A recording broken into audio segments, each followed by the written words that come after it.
Hello students, कैसे हैं आप सब। आई होप आप सभी अच्छे होंगे। मैं आरती आप सभी का अपने परिवार फिजिक्स ग्रुप पर हार्दिक स्वागत करती हूं, जहां पर आप सभी पढ़ते हैं ग्रेजुएशन के लिए केमिस्ट्री और फिजिक्स। और आज की क्लास है बीएससी सेकंड सेमेस्टर के लिए, जिसमें आपकी बुक चल रही है bio organic and medicinal chemistry. तो bio organic and medicinal chemistry में इससे पहले आप पढ़ चुके हैं आपकी यूनिट 1 जो थी आपकी केमिस्ट्री ऑफ कार्बोहाइड्रेट। सॉरी, ये यूनिट 2 चल रही थी आपकी, जिसमें आपके यूनिट का नेम है केमिस्ट्री ऑफ प्रोटीन। ये लेक्चर नंबर 17 है। इससे पहले के लेक्चर्स आप प्लेलिस्ट से देख सकते हैं, प्लेलिस्ट बनी हुई है, आप वहाँ पे जाकर चेक कर सकते हैं। तो इसमें आज हम बात करने वाले हैं को एंजाइम और को फैक्टर्स के बारे में। एंजाइम आपका टॉपिक चल रहा था, जिसमें आप आज डिस्कस करेंगे को एंजाइम और को फैक्टर। को एंजाइम क्या होते हैं और उनके को फैक्टर क्या होते हैं, इसके बारे में बात करेंगे। तो देखिए, इसमें there are many enzyme that can not catalyze reaction without the assistance of a cofactor. कुछ ऐसे एंजाइम होते हैं, जैसे अभी लास्ट टर्न पर बताया था कि उसमें क्या हो रहा है, एंजाइम कैटेलाइज हो रहे हैं, एक्टिविटी कर रहे हैं, तो रिएक्शन को क्या करेंगे, कैटेलाइज करेंगे। कुछ ऐसे एंजाइम्स होते हैं जो बिना किसी कोफैक्टर के कैटेलाइज नहीं कर सकते किसी भी रिएक्शन को। एन एंजाइम प्लस कोफैक्टर, जिस एंजाइम के साथ उसका कोफैक्टर जुड़ा होता है, जो आपके रिएक्शन को कैटेलाइज करने के लिए जरूरी होता है, उनको आप बोलेंगे हेलो एंजाइम। ध्यान रखना है, ये जिस एंजाइम के साथ कोफैक्टर जुड़ा होगा हेलो एंजाइम्स कहा जाएगा, और वो एंजाइम जिसके साथ आपका कोफैक्टर नहीं जुड़ा होगा वो आपका एपो एंजाइम्स कहा जाएगा। अब देखो, हेलो एंजाइम्स जो होते हैं कैटेलिटिकली एक्टिव होते हैं, ये बात आप बिल्कुल अच्छी तरह से जानते हैं। जब इसमें क्या हो रहा है, देखो खुद देखो ये बात, जब इसमें एंजाइम के साथ उसका कोफैक्टर जुड़ गया और वो रिएक्शन को क्या करेगा, कैटेलाइज करेगा, तो वो कैसे होंगे, कैटेलिटिकली एक्टिव होंगे। वहीं जो एंजाइम अपने कोफैक्टर को क्या कर देगा, रिमूव कर देगा। An enzyme that has had it cofactor removed is called apo enzymes, और एपो एंजाइम्स क्या होंगे, कैटेलिटिकली इनएक्टिव होंगे। क्लियर है ये बात। ये तो बात हो गई यहाँ से कोफैक्टर के बारे में, पता चल गया आपको कि जिस एंजाइम के साथ उसके फैक्टर जुड़े होंगे वो कोफैक्टर होते हैं, जो रिएक्शन को कैटेलाइज करने के लिए हेल्पफुल होते हैं।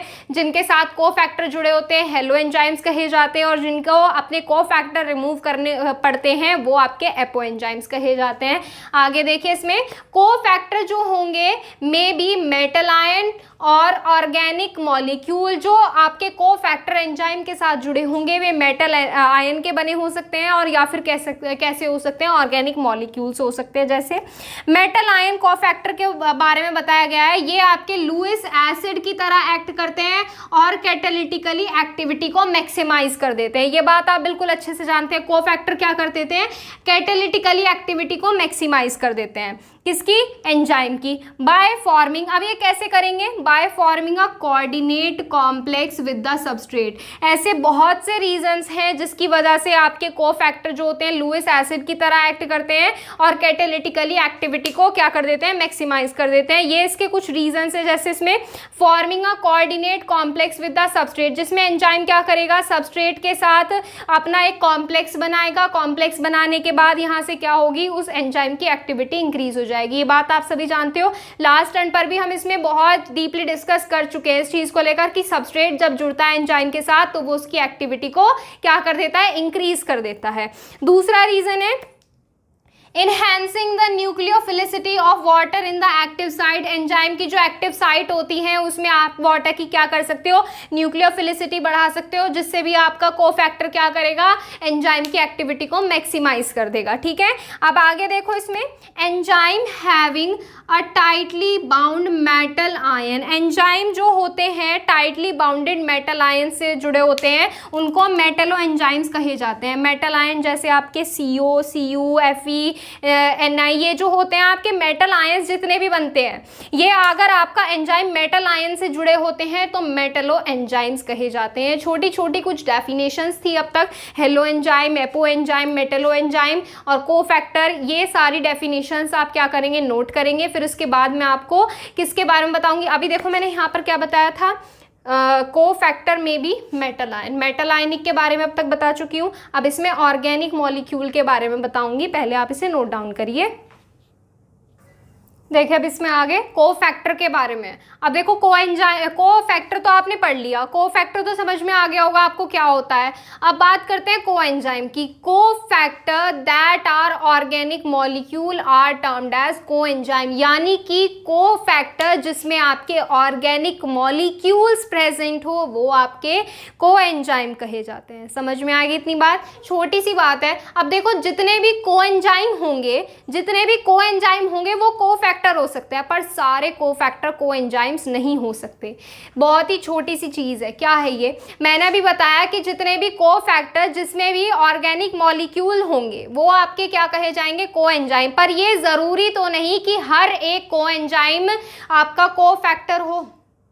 देखो को फैक्टर है, को फैक्टर से क्या बनेगा, को एंजाइम बनेगा। क्या बनेगा, को एंजाइम बनेगा। को फैक्टर से क्या बनेगा, को एंजाइम बनेगा। लेकिन क्या ये जरूरी है कि हर एक को फैक्टर को एंजाइम हो, यानी कि हर एक को फैक्टर जिसमें ऑर्गेनिक मॉलिक्यूल प्रेजेंट हो? ये तो पॉसिबल नहीं है ना। कुछ ऐसे को फैक्टर भी होते हैं जिसमें आपके क्या होते हैं, मेटल आयन प्रेजेंट होते हैं, ऑर्गेनिक मॉलिक्यूल प्रेजेंट नहीं होते हैं। तो यहाँ से ये एक पॉइंट है, क्या है ये पॉइंट, ये काफी इंपॉर्टेंट पॉइंट है, आपके यहाँ से वेरी शॉर्ट में आ जाता है, ऑब्जेक्टिव में पूछ लिया जाता है। तो इसमें क्या है कि हर एक को एंजाइम जो होगा, हर एक को एंजाइम को फैक्टर हो सकता है, बट को फैक्टर हर एक को एंजाइम नहीं हो सकता। ठीक है, को एंजाइम जो होते हैं आपके ऑर्गेनिक कंपाउंड से डिराइव्ड होते हैं, जैसे आपका विटामिन होता है, इनसे बनते हैं आपके जितने भी को एंजाइम्स होते हैं। जैसे जितने भी वाटर सॉल्वेबल विटामिन फंक्शंस होते हैं वो आपके को एंजाइम कहे जाते हैं, सिर्फ एक विटामिन सी को छोड़कर। जितने भी विटामिन के फंक्शंस होते हैं वो आपके को एंजाइम में आते हैं, लेकिन विटामिन सी आपका को एंजाइम के अंदर नहीं आता है। ठीक है, तो यहाँ तो ये बात हो जाती है आपकी किस चीज को लेकर, को फैक्टर और को एंजाइम को लेकर। अब इसमें आगे एक बायोलॉजिकल फंक्शन दिया हुआ है को एंजाइम को लेकर ही, यानी कि को एंजाइम्स आपके जो होते हैं ये आपके बायोलॉजिकल फंक्शन से किस तरह से इफेक्ट डालते हैं। जैसे आपके एनिमल्स, प्लांट्स हैं, ह्यूमंस हैं, इनके बायोलॉजिकल फंक्शंस पर को एंजाइम किस तरह से वर्क करते हैं, इसके बारे में एक छोटा सा वो दिया हुआ है, इसमें पार्ट है को एंजाइम और को फंक्शंस के, को फैक्टर्स के अंदर ही, उसे आप नोट डाउन करेंगे। पहले आप इसे देख लीजिए, आप इसका स्क्रीनशॉट ले सकते हैं, फिर उसके बाद आपके बायोलॉजिकल फंक्शन की तरफ चलेंगे। देखो अब इसमें आगे बायोलॉजिकल फंक्शंस ऑफ को एंजाइम, को एंजाइम के कुछ बायोलॉजिकल फंक्शंस दिए हुए हैं, मैंने यहाँ पर कुछ पहले से नोट डाउन कर लिए हैं टाइम बचाने के लिए जिससे। अब देखो पहला क्या है इसमें, को एंजाइम ए। को एंजाइम ए जो को एंजाइम होता है ये क्या करता है, ये जितनी भी बायोलॉजिकल एसिलेशन रिएक्शन होती हैं उनकी में कैटलिस्ट का काम करता है, यानी कि बॉडी के अंदर जितनी भी आपकी एसिलेशन रिएक्शन होंगी उनको कैटेलाइज करेगा। यानी कि ये वाला एंजाइम अगर बॉडी में प्रेजेंट है तो आपकी जितनी भी बायोलॉजिकल एसिलेशन रिएक्शन होंगी वो स्पीडली होती रहेंगी, यानी कि वो कहीं भी रुकेंगी नहीं। ठीक है, सेकंड है इसमें, सेकंड को एंजाइम है थायामीन पायरोफॉस्फेट, जिसका दूसरा नेम है को कार्बोक्सिलेज। क्या है, को कार्बोक्सिलेज। ये जो होता है ये इन्वॉल्व करता है कार्बन आयन केमिस्ट्री को इंटरमीडिएट की तौर पे। क्या करता है, इंटरमीडिएट की तौर पे। ये जो आपका को एंजाइम होता है ये कार्बन कार्बन बॉन्ड जो होता है, कार्बन कार्बन बॉन्ड जो होता है कार्बोनिल ग्रुप का, उसको ब्रेक करने के लिए ये एंजाइम यूज किया जाता है। ठीक है, नेक्स्ट थर्ड एंजाइम है इसमें आपका पायरिडॉक्सिल फॉस्फेट। ये कोएंजाइम जो होता है ये मेटाबॉलिक रिएक्शन जो कराता है किसके अंदर, अल्फा अमीनो एसिड के लिए मेटाबॉलिक रिएक्शन के लिए जाना जाता है। ठीक है, नेक्स्ट इसमें कोएंजाइम है NAD। क्या है इसमें, फोर्थ NAD, ये कोएंजाइम है। अब ये इसका नेम मैं आपको बताऊं तो ये है निकोटाइड एडेनिन, और ये है डाइन्यूक्लियोटाइड, निकोटामाइड एडेनिन डाइन्यूक्लियोटाइड। नेम लिख लो इसका, nucleotide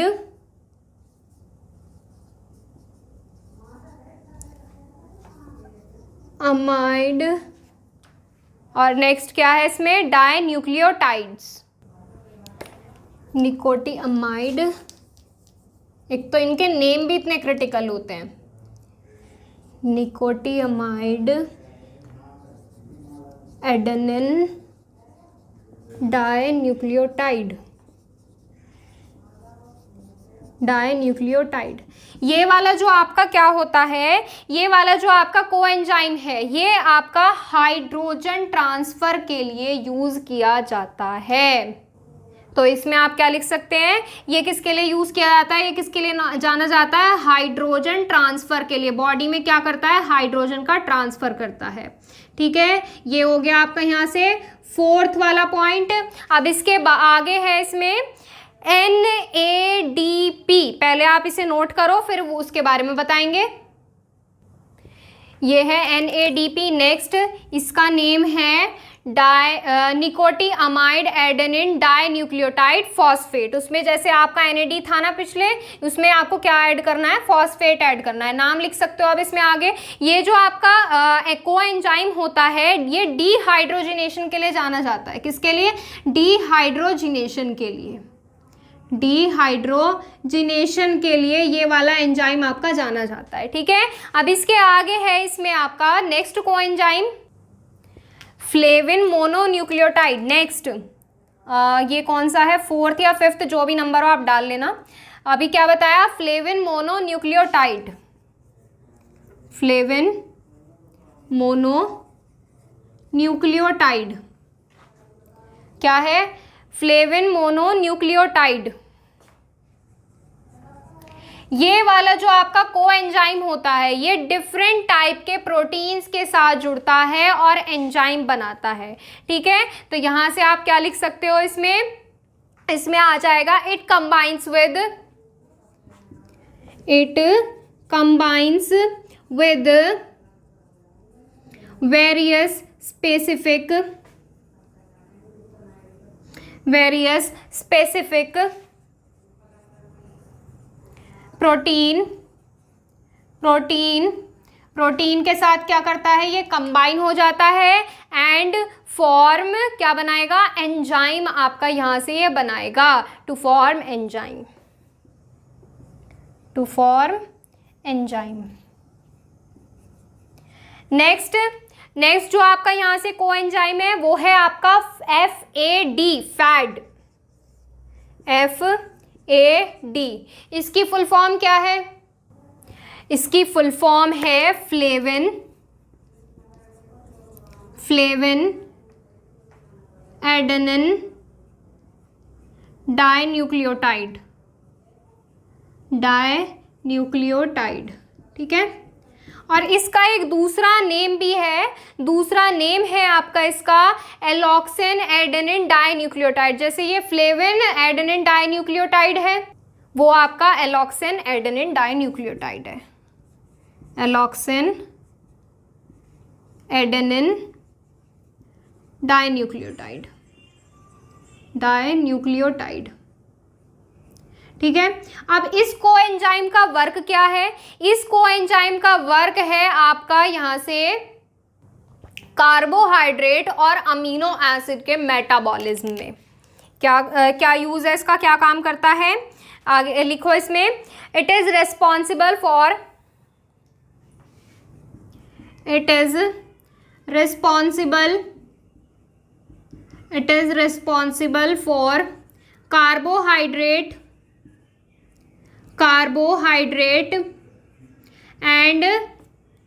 carbohydrate and amino acid metabolism।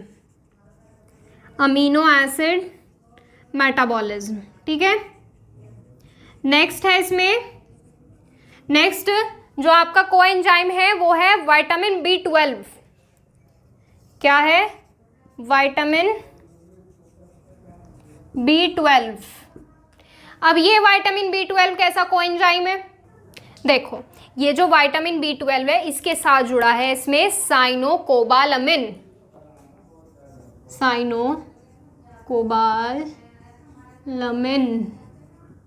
ये है आपका नेक्स्ट कोएंजाइम। ये जो आपका कोएंजाइम होता है ये एनिमल टिश्यूज में पाया जाता है, और इसकी जो डेफिशिएंसी हो जाती है, तो यहाँ से इसकी डेफिशिएंसी से एक बीमारी हो जाती है एनिमल्स में, वो है खून की कमी। ये क्या, यानी कि एनीमिया हो जाता है यहाँ से। और इसमें एक और चीज़ होती है, वो है स्पाइनल कॉर्ड डीजनरेशन, यानी कि स्पाइनल कॉर्ड भी क्या होती जाती है, कमज़ोर होती चली जाती है इससे। ठीक है, तो यहाँ से क्या लिख सकते हो, ये वाला जो आपका क्या है, कोएंजाइम है, found in all animal tissues, it found in all animal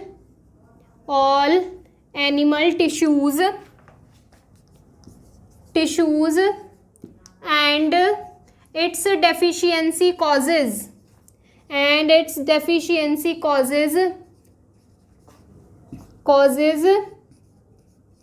anemia and और क्या बताया आपको, स्पाइनल कॉर्ड का क्या बताया, डिग्रेशन ऑफ स्पाइनल कॉर्ड।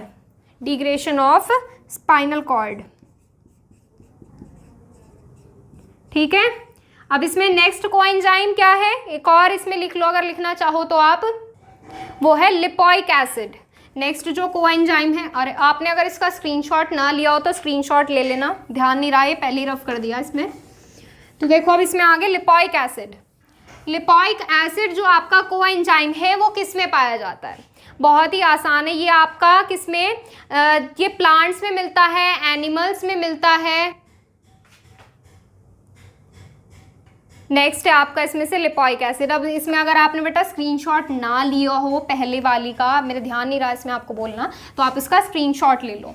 अब इसमें लास्ट वाला जो कोएंजाइम है वो है आपका लिपोइक एसिड, जो है आपका 7 लिपोइक एसिड जो होता है एनिमल्स में पाया जाता है, प्लांट्स में पाया जाता है और माइक्रोबायल सेल्स में पाया जाता है। ये वाला जो आपका कोएंजाइम होता है ये इलेक्ट्रॉन ट्रांसफर का वर्क करता है बॉडी के अंदर। ठीक है, लिख सकते हैं इसमें आप, ये lipoic acid is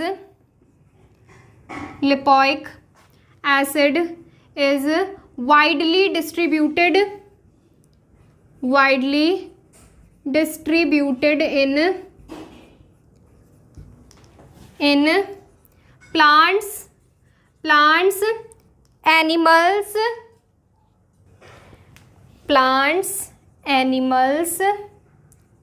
and microbial cells। और ये क्या करता है, लिपोइक एसिड इलेक्ट्रॉन ट्रांसफर करता है, ये एक इलेक्ट्रॉन ट्रांसफरिंग कोएंजाइम है। और इसमें ये क्या करता है, और इसमें एक चीज़ और करता है, ये एक ऑक्सीडो रिडक्शन फंक्शन है जो आपका एटीपी रिड्यूस करता है। ठीक है, इसमें लिख सकते हो, इट इज अ, कौन सा एंजाइम है अभी बताया आपको, it is electron transfer coenzyme.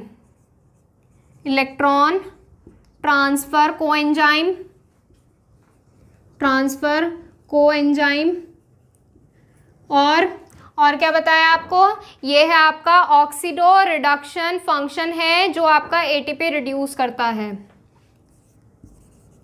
Oxido reduction function है, फंक्शन टू रिड्यूस एटीपी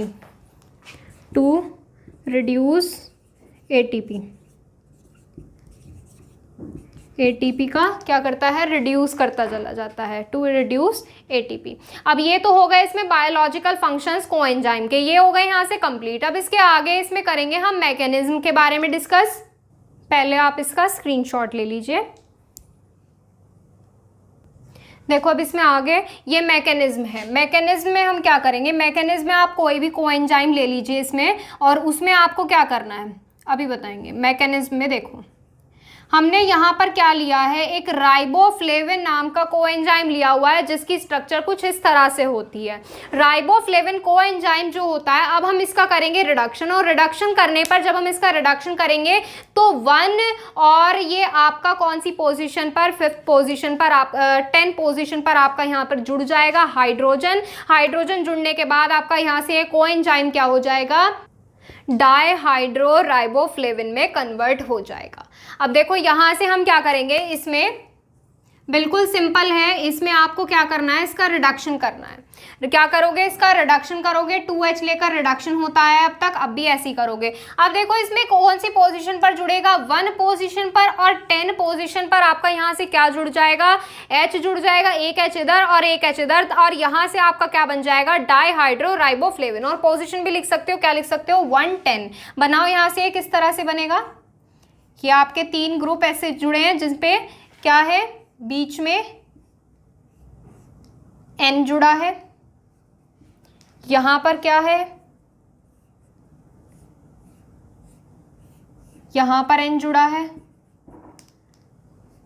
ये O, ये NH, यहां पर कौन जुड़ा है, ऑक्सीजन, सेंटर पे N है, यहां पर क्या है, बॉन्ड्स बने हैं, यहां एक बॉन्ड है, ये एक बॉन्ड हो गया, ये ऐसे, ये ऐसे, ये ऐसे, और यहाँ क्या जुड़े हैं, CH3 ग्रुप जुड़े हुए हैं, यहाँ CH3 ग्रुप है, और यहाँ पर इस वाले N से कौन जुड़ा है, इस वाले N से जुड़ा है CH2 CHOH का होल थ्राइज CH2OH। ठीक है, अब ये तो आपका बन गया, यहाँ से क्या बना, ये आपका बना राइबोफ्लेविन बना हुआ है। अब यहाँ से कौन कौन सी पोजीशन पर H जोड़ोगे, फर्स्ट पोजीशन पर और 10 पोजीशन पर आपको यहाँ से H जोड़ना है। ये जुड़ गया यहाँ से H, ये जुड़ गया आपका यहाँ से H, और ये क्या बन गया आपका यहाँ से, बताओ यहाँ से क्या बना, ये आपका यहाँ से बन जाएगा राइबोफ्लेविन, डाईहाइड्रोक्सी राइबोफ्लेविन। पर ये राइबोफ्लेविन ऐसे कैसे बनेगा, देखो जब तक बॉन्ड डिसोसिएट नहीं होंगी तब तक रिएक्शन पूरी नहीं होगी। अब आपने क्या किया, 1 और 10 पोजीशन पर H तो जोड़ दिया, लेकिन यहाँ से कोई भी बॉन्ड अपनी पोजीशन से चेंज हुआ है, ऐसे कैसे हो जाएगा। देखो यहाँ पे जब तक आप बॉन्ड डिसोसिएट नहीं करोगे तब तक आपका यहाँ से कोई भी रिएक्शन कंप्लीट होनी ही नहीं है। बॉन्ड क्या होंगे, देखो यहाँ से ये N है, फिलहाल ऐसे ही छोड़ देते हैं, ये N है, यहाँ पर कहाँ बॉन्ड है, ये बॉन्ड है, ये बॉन्ड है। अब यहाँ से ये बॉन्ड कैसे डिसोसिएट होंगे, खुद देखो, यहाँ से यहाँ पर आपका क्या होंगे, इलेक्ट्रॉन N की तरफ जाएंगे, यहाँ पर आपका कैसा बनेगा, पॉजिटिव चार्ज बनेगा, यहाँ पर नेगेटिव चार्ज बनेगा। सिर्फ समझाने के लिए बता रही हूँ, बाद में इन्हें रफ कर दूंगी, ठीक है। और इसी तरह से ये वाला बॉन्ड क्या होगा आपका, डिसोसिएट। ये वाला बॉन्ड आपको इसकी डायरेक्शन के बेसिस पर क्या करना है, डिसोसिएट करना है। ठीक इसी तरह से आपका ये वाला बॉन्ड डिसोसिएट होगा, यहाँ पर आपके क्या होंगे, H जुड़ जाएंगे, और ये दोनों इलेक्ट्रॉन्स आपस में क्या कर लेंगे, बॉन्ड बना लेंगे। ठीक है, तो यहाँ से ये वाले दोनों बॉन्ड डिसोसिएट होकर कहाँ पहुंच जाएंगे, एक सिंगल बॉन्ड यहाँ सेंटर पर बनेगा, और तब जाकर आपके यहाँ पर दोनों साइड H जुड़ेंगे। कौन कौन सी पोजीशन पर है, 1 पोजीशन पर है, और 10 पोजीशन पर कौन से ग्रुप हैं, हाइड्रो ग्रुप हैं, 2 हैं, तो यहाँ से आएगा डाईहाइड्रो, और ये बन जाएगा राइबोफ्लेविन, राइबोफ्लेविन। मैकेनिज्म हो गया है कंप्लीट। अब इसके बाद है इसके यूजेस। यूजेस में मैं आपको बताऊं अगर इसमें, तो ये डिसीज में ही यूज किया जाता है। जैसे आपके क्या थे लास्ट टर्न पर, हमने इसमें किसके बारे में डिस्कस किया था, इसमें हमारा एक टॉपिक था लास्ट टर्न पर जिसमें हमने बात की थी, तो उसमें वो डिसीज में यूज किया जाता है। जैसे आपका क्या था, एंजाइम इनहिबिटर था, तो वो डिसीज में यूज किया जाता था। डिसीज में कैसे, जैसे आपका फार्मेसी में यूज बताया था ना मैंने आपका, कि किसी किसी बीमारी में ड्रग में यूज किया जाता है, मेडिसिन में एज अ ड्रग। इसी तरह से आपका ये क्या होते हैं, को एंजाइम और को फैक्टर होते हैं जो आपके डिसीज के लिए हेल्पफुल होते हैं। जैसे किसी चीज़ की कमी हो रही हो शरीर में, तो और एक प्रॉपर एंजाइम जो उस डिसीज के लिए क्या हो, हेल्पफुल हो, वो वहाँ से उस बीमारी को खत्म कर सकता है। ये इसके यूजेस में आ जाता है। अब इसमें देखो ये यूनिट हो गई आपकी कंप्लीट। अब इसमें बहुत बच्चों के डाउट है कि इसमें हमारा ये टॉपिक रह रहा है, वो टॉपिक रह रहा है। आप क्या करो, आपको सिलेबस वीडियो बताई गई थी जिसमें आपको सिलेबस बताया था, उसके डिस्क्रिप्शन में आपका लिंक दिया हुआ है। कैसा लिंक है वो जो आपका ये सिलेबस है ना सेकेंड सेमेस्टर का, वो सिलेबस की लिंक है, वहाँ से उस लिंक पर जाओ, डाउनलोड करो सिलेबस जो है, और आप वहाँ से मैच कर लो। आपके कोई भी टॉपिक ऐसा नहीं है जो छोड़ा जा रहा हो, सारी चीज़ें आपको पॉइंट टू पॉइंट कराई जा रही हैं। और अगर फिर भी आपको कोई क्वेश्चन पूछना है तो आप इंस्टाग्राम पर मैसेज करिए। इंस्टाग्राम आईडी है physics_guru_India। इस पर मैसेज करके आपके जो भी डाउट्स हैं, जो भी क्वेश्चंस हैं, और आपके जो भी क्वेश्चंस होंगे आपके आंसर यहाँ से दिए जाएंगे, ठीक है। और अगर इस टॉपिक से रिलेटेड कोई भी क्वेश्चन है तो आप कमेंट में लिख सकते हैं। और टेलीग्राम चैनल ज्वाइन करने के लिए प्ले स्टोर से टेलीग्राम इंस्टॉल करिए, सर्च करिए फिजिक्स गुरु इंडिया, आपको टेलीग्राम चैनल मिल जाएगा। वहां से आप क्या हो सकते हो, उस पर ज्वाइन हो सकते हो, जिस पर आपको डेली क्लासेस के नोटिफिकेशन टाइम से पहले मिल जाएंगे। और अब यहाँ पे 2 यूनिट तो हो गई है कंप्लीट, और दोनों यूनिट आप चेक कर सकते हो प्लेलिस्ट से। अगर आपको प्लेलिस्ट देखनी है यहाँ से, तो प्लेलिस्ट आप चैनल पे जाओ, वहाँ से प्लेलिस्ट ओपन करो, bio organic and medicinal chemistry के लिए सारी वीडियोस आपको वहाँ पर मिल जाएंगी। ठीक है, नेक्स्ट टर्न पर स्टार्ट करेंगे हमारी नेक्स्ट यूनिट, जो है आपकी यूनिट नंबर 3, वो करेंगे नेक्स्ट टर्न पर। आज के लिए बस इतना ही। Thank you so much.